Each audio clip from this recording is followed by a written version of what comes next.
잘못을 했는데 제대로 반성을 안 하고 요리조리 핑계대고 그럴 때 왜 매를 번다 뭐 이런 표현을 쓰는데 어제 기자회견이 전형적으로 매를 버는 오리발 기자회견이 아니었나 싶습니다. 뭐 그런가요? 초반에 그 사과에 그 인사를 하면서 허리를 굽히시길래 진짜 반성을 했나 그랬더니 강론에 들어가서는 공천 개입한 적 없고 영부인이 국정 개입을 하거나 인사에 개입한 적 없고 뭐 영부인이 특검 수사를 받을 이유도 없고 도이치모터스 주가 조작 사건에 대한 검찰의 무혐의 처분은 정당했고 강론을 들어보니까 그러면 사과할 이유가 없었어요. 제가 보기에는 어제는 안 하니만 못한 기자회견이 됐습니다.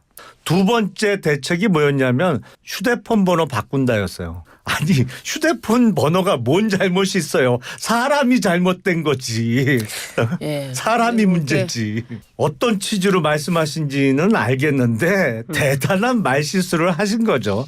사실은 대통령 휴대폰을 대통령 모르게 영부인이 답장을 보낸다. 근데 네. 그 문자를 받는 사람 입장에서는 당연히 대통령이 보냈다라고 생각을 할 거 아니에요. 근데 그 보낸 사람이 다른 사람이었던 거예요. 근데 그게 의례적인 인사뿐만 아니라 어떤 대통령에 대한 보고나 지시사항을 바라는 문자일 수도 있는 거잖아요.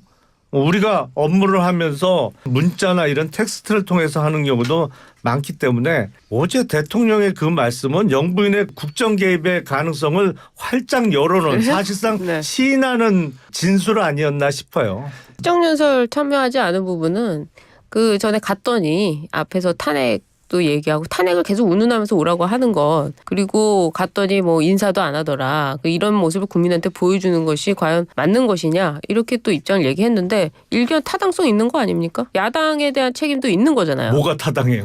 야당이 역대 대통령이 국회에 가면서 야당 쪽에서 피켓 시위를 한다든지 아니면 대통령의 악수를 청하는 손길을 거부한 예가 한두 번이었어요. 역대 대통령 중에 없었어요? 그게 그렇다면 그게 정당하다 이 말씀이세요? 아니 없었냐고. 그래서 그 핑계로 국회 시정연설을 거부한 대통령이 있었어요? 제가 왜 윤석열 대통령만 극진하게 국회에서 모셔야 되고 대접을 받아야 되는데요.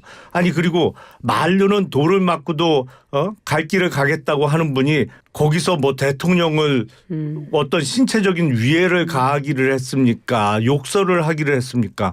아니 반대하는 사람은 반대 의사표시를 얼마든지 할 수 있는 거예요. 대통령 입장할 때 반대하는 사람은 박수 안 칠 수도 있고 돌아 앉을 수도 있는 겁니다. 그 핑계로 국회를 안 가요? 그러면 그게 대통령으로서의 자세가 맞는 거예요. 그걸 보기 싫으면 그냥 혼자 집에 계셨어야지. 대통령 하지 말고. 야당의 태도는 어떻게 보세요? 야당 태도도 뭐 칭찬받을 건 없죠. 당연히 비판받아야 하죠.